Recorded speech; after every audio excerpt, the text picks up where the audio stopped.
Most guys think creating attraction is about smooth moves or perfect timing. It is not. It's about what you say and, more importantly, how you say it. So there are three specific phrases that flip a switch in a woman's brain. They create desire, anticipation that there's something about him, feeling she cannot shake. So these aren't cheesy pickup lines. These are psychologically powerful phrases that tap into what women are really hoping to feel, hardwired emotional triggers that create attraction. And they work as a natural progression from the moment you meet her all the way through to real chemistry. So in this video, I'm going to break down exactly what to say, when to say it, how to say it, and why it works. Let's get into it. I'm Marty, and from here on out, I'm going to be your very own personal wing girl. Every week, I'm going to give you the no BS insider info about women, what women really want versus what they say they want, plus any other effective method to win over the women you like. So if you hit that subscribe button now, you will never miss a single video. So before I give you the phrases, you need to understand the psychology behind why words and how you express them matter so much to women. So here's the science really quick. Men and women experience attraction very differently. For men, attraction is primarily visual. You see something attractive, you feel attraction. It's immediate, it's direct. For women, attraction starts in the brain. We need to feel something first. Anticipation, tension, desire, emotional connection. The physical attraction follows the emotional experience. This is why words and how they are said is so powerful to women. The right phrase at the right moment, said in the right way, can take her from "he's nice" to "oh my god, I can't stop thinking about him" in a matter of seconds. Not because he's tricking her, but because you're creating the emotional experience that leads to attraction. Words are foreplay for women's minds. Now let me show you the three phrases, and I'm going to give you them in a particular order because they build on each other naturally through an interaction. Okay, the first phrase is, "You're not what I expected." This one works from the very first conversation, and it's incredibly powerful because of what it communicates. When you tell a woman that she's not what you expected, you're saying several things all at once. First, you're telling her that she's unique. She's not like other women. She stood out. She surprised you. Second, you're creating instant curiosity. Her brain immediately wants to know, expected what? What did you think I'd be like? In what way am I different? Third, you're giving her a compliment disguised as an observation. It doesn't feel try-hard or needy. It feels genuine, like you're just sharing a real reaction that you're having. And this taps into a deep psychological need. Women have the need to feel like they're not just another girl. She wants to be seen as an individual, not a category. So here's how to deliver it. You're in a conversation, things are going really well. She says something interesting, or you notice something about her that genuinely surprises you. You pause, you make eye contact. You can even sit back and you say, "You're not what I expected." Then you let it hang there, tension. She'll almost always respond with something like, "Wait, what? What do you mean?" Or "Expected what?" And here's the key. You stay vague. "I don't know yet, but there's something different about you." Or "I'm still figuring it out, but you surprised me." Don't explain it fully. The mystery is the magic. You've just told her she's unique and intriguing without being able to put your finger on exactly why. That's only going to occupy space in her mind. She's going to want to know what you meant. She's going to want you to prove that she is different. You've created investment from one short sentence. Use this early in an interaction, within the first few minutes of a real conversation. It sets a tone immediately that isn't going to be boring or small talk. You're paying attention. You're intrigued. And she is not what you expected. The second phrase is, "Oh, you're trouble." This one is gold, and it works because of something psychologists call identity validation. So here's what I mean. We all have a public persona, the polite but put together version we show to the world. The version that's appropriate for work, for family dinners, for first impressions.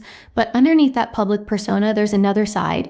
The playful side, the mischievous side, the side that's a little wild, a little edgy, maybe even a little bit dangerous. But most people never see that side. She keeps it hidden. When you say "you're trouble," you're acknowledging that that hidden side exists. You're saying, "I see through the good girl act. I know there's some more underneath, and I like it."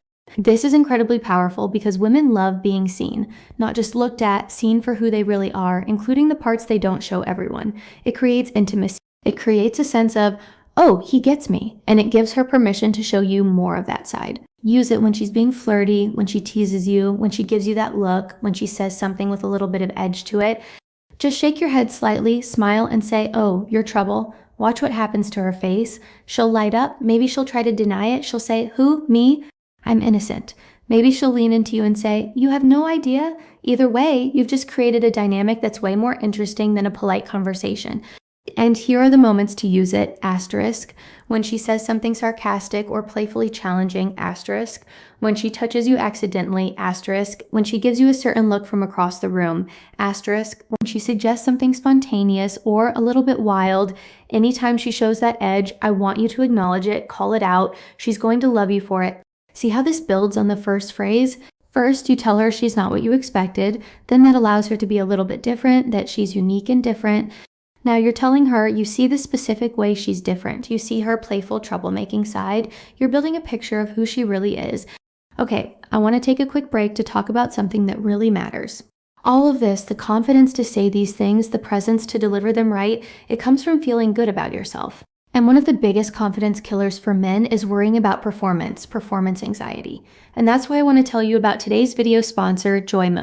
Because Joy Mode makes a natural performance booster. It's a supplement. You mix it into a drink before a date night or whenever you want to be on your best. Not a pill you take every day, just when you want that extra edge. It's got clinically supported ingredients like L-citrulline and arginine that support blood flow, stamina, and performance.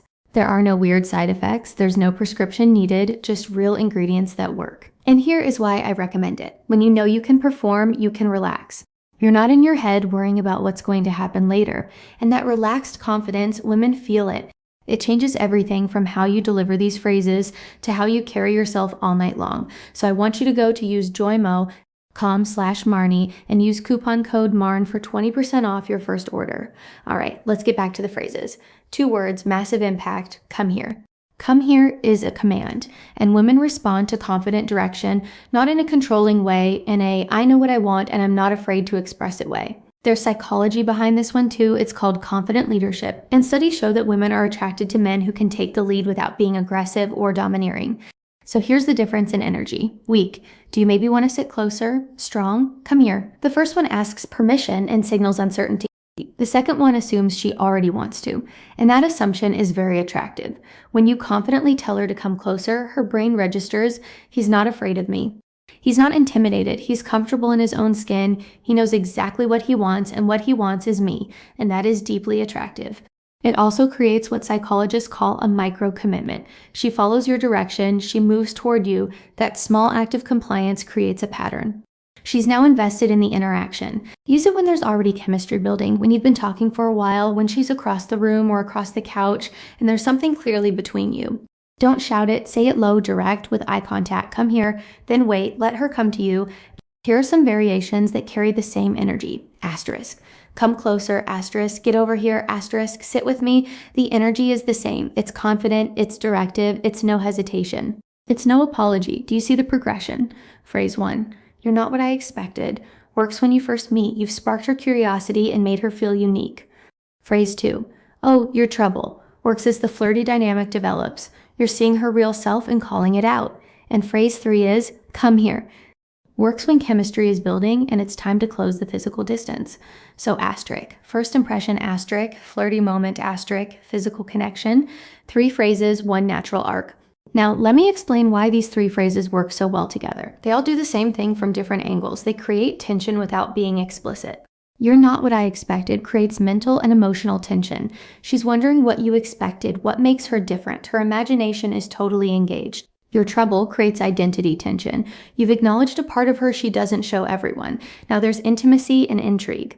And come here creates physical tension. You're closing that distance, you're taking the lead. Mental, identity, physical. 3 types of tension that build on each other wonderfully. And here's what's really important. You're not asking for anything. You're not being needy or desperate. You're stating observations. You're making assessments. You're giving direction. That's what confident men do. And confidence is the ultimate attraction trigger, which you know if you've been watching my channel. Now let me talk about delivery because these phrases only work if you deliver them right. First, eye contact. Look at her when you say them. Not creepy staring, but genuine, held eye contact. Eye contact creates tension and intensity. Second, pause. Say the phrase, then let it sit. Don't immediately follow up with more words. The silence is where the tension lives. Most guys are so uncomfortable with silence that they take over their own moment. Third, lower your voice. Not whispering, but not your normal conversation volume either. Slightly lower, slightly slower. This signals intimacy and intention. And fourth, no nervous laughter. Don't say, come here, haha, and kill the tension you just created. Own what you said. The words are maybe 30% of the impact. Your delivery is the other 70%. Practice saying these out loud until you feel natural, not rehearsed, but comfortable. You want them to flow out of you like you've said them 100 times. Now, let me tell you when not to use these phrases. Don't rapid fire them. Space them out. One per interaction is usually plenty. If you use all 3 in 5 minutes, it becomes a performance instead of genuine attraction. Don't use them sarcastically or as jokes. They only work when you mean them. If you're smirking and winking, you're undercutting the power. Don't use them if she's clearly not interested. These phrases amplify attraction that already exists. They don't create it from nothing. If she gives you nothing, these won't magically change it. So what do you do after you say one of these? You let her respond, you let her come to you, you let the tension sit. If you said, "You're not what I expected," and she asks, "What do you mean?" Stay vague, keep her curious, let the mystery breathe. If you said, "You're trouble," and she plays into it, great. You've established a flirty, playful dynamic that's way more fun than boring small talk. If you said, "Come here," and she comes closer, great. Now you're in the same space and the next move is easy. These 3 phrases open the door. Your job is to walk through them confidently. So here's the bottom line. Attraction for women is psychological. It starts in her mind. Words create feelings and feelings create attraction. The 3 phrases, asterisk, "You're not what I expected," sparks curiosity, makes her feel unique. Asterisk, "You're trouble," sees the real her, creates intimacy. Asterisk, "Come here." Confident direction creates physical tension. Use them in order through an interaction. Use them with good delivery. Use them when there's already connection building. And watch what happens. Now, these 3 phrases are powerful, but they're just the beginning.